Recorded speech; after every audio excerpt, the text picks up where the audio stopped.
I have owned many different Volkswagens over the years. The one thing that all of these cars have had in common is the heart of the car, and that is the VR6 motor.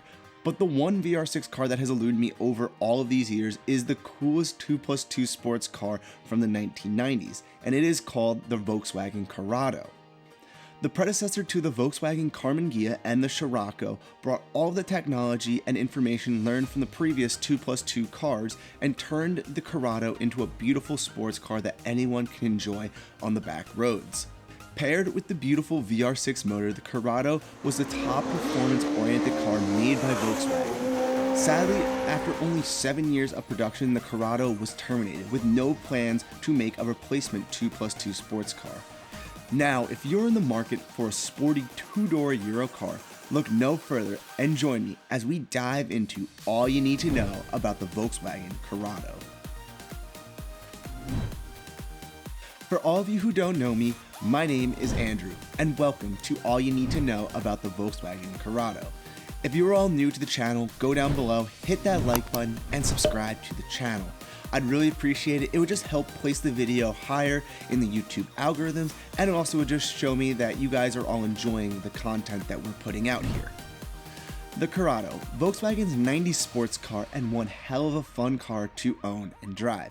Trust me guys, I have friends that have had and owned these cars, and they are a blast to drive. The naturally aspirated VR6 is always asking for you to open it up and just let that beautiful motor sing.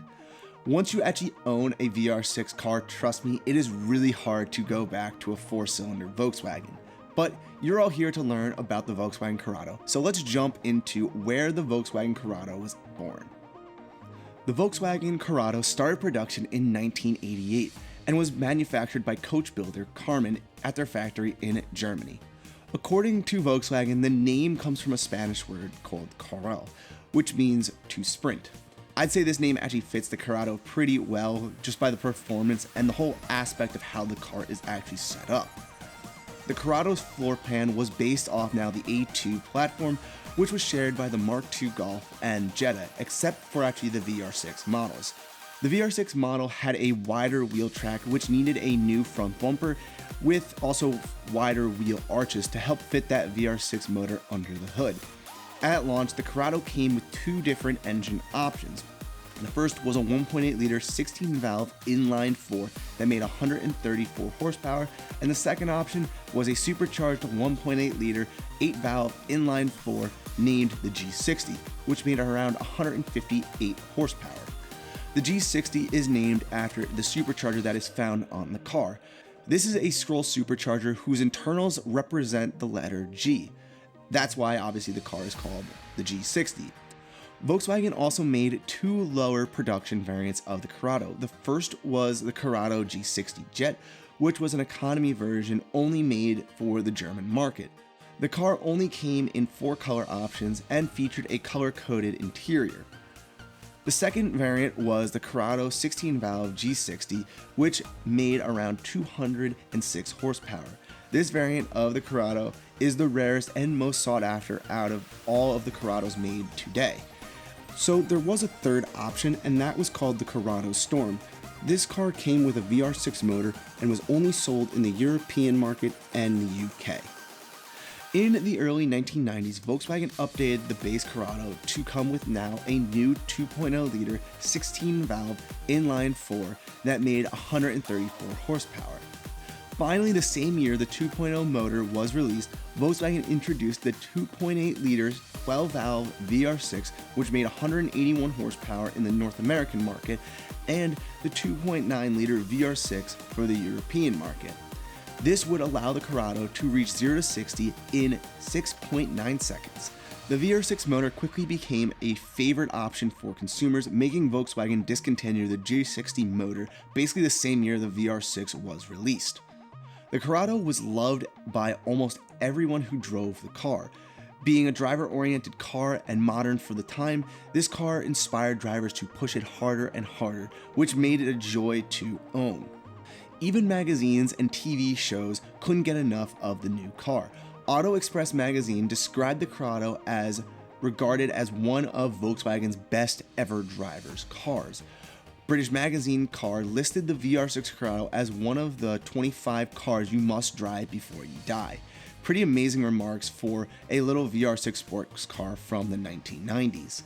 The Corrado was also featured twice on Top Gear, the first time in 1988 where they drove the G60 and stated, "Handling-wise, the Corrado is classic front-wheel drive, and it's really very, very good indeed. Turning is positive. In the middle of the corner, there is that mild understeer as the power is brought in, but it's easily eased by a lift of the throttle." In 2003, Richard Hammond identified the Corrado as a future classic. Overall, the Corrado was made from 1998 to 1995, with no predecessor in the pipeline.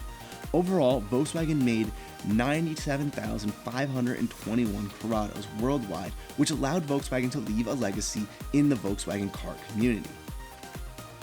What makes the Corrado the Corrado? Well, to start off, the Corrado was a front-wheel drive car featuring a petrol engine. Probably one of the most notable features for this car of the time was the active arrow on the rear spoiler. The spoiler would automatically rise when the car reached 60 miles an hour for the European models and 45 miles an hour for the North American models. The spoiler would also retract when it would reach speeds below 15 miles an hour, or if you actually wanted to have the spoiler up, you can manually control that from the driver's seat. The spoiler increased high-speed stability and reduced rear-end lift by 64%. That is an actually pretty amazing stat right there. This active spoiler was one of the first fitted to a production car. Volkswagen took so much pride in building this car that they even used computer-aided design, CAD, to create the front fenders, which was a first for the Volkswagen brand.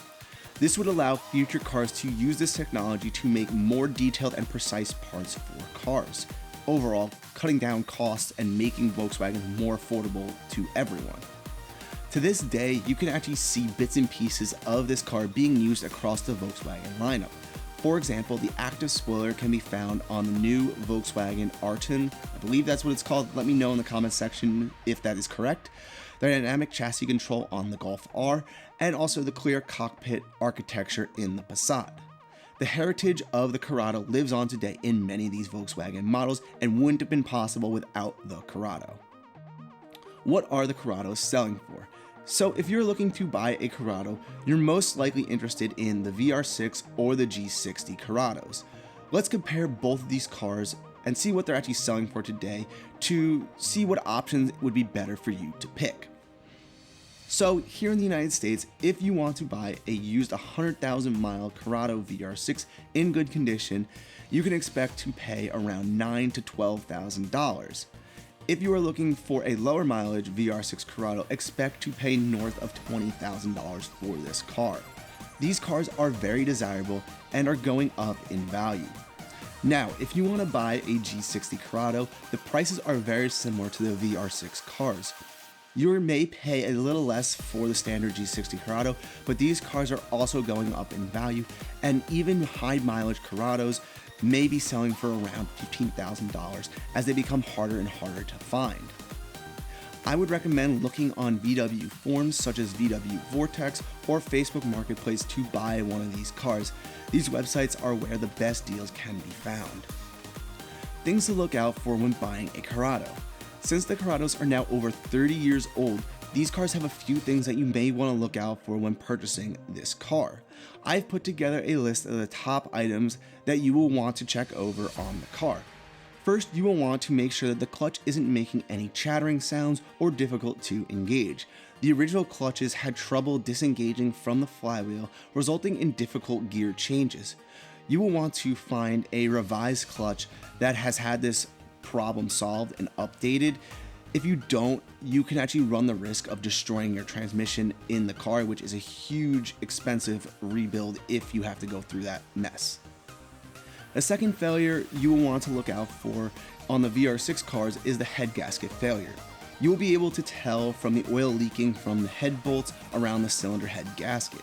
In this case, the only actual solution is to remove the cylinder head and replace the gasket.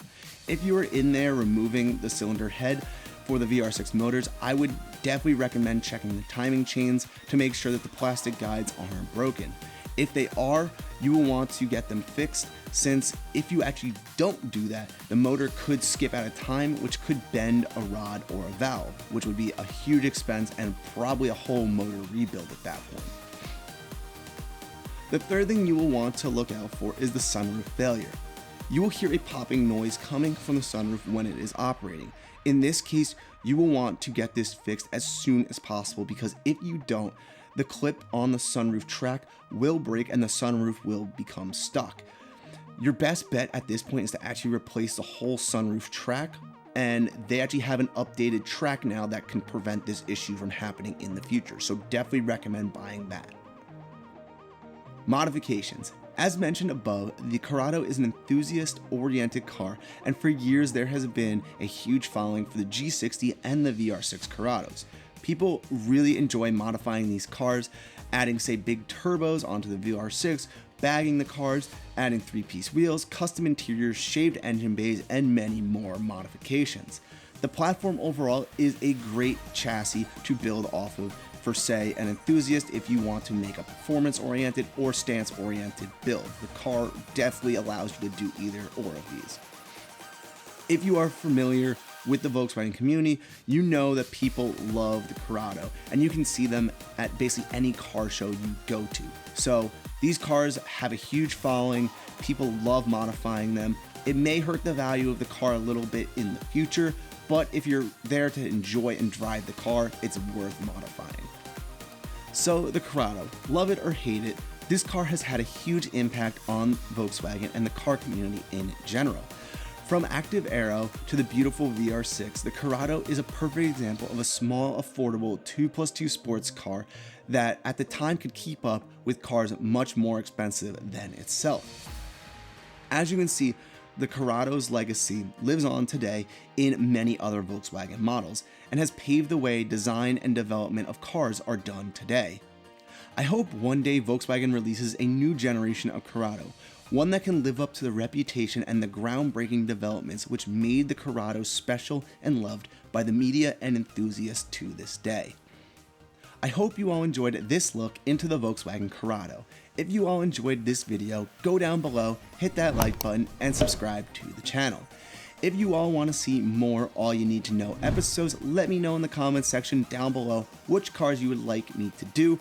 I'm open to do any other cars besides Volkswagens too. If you guys want some Audis, BMWs, some Subarus, put them in the comment section down below. Looking to do some more rare cars, so I'd love to hear what you guys would like me to do.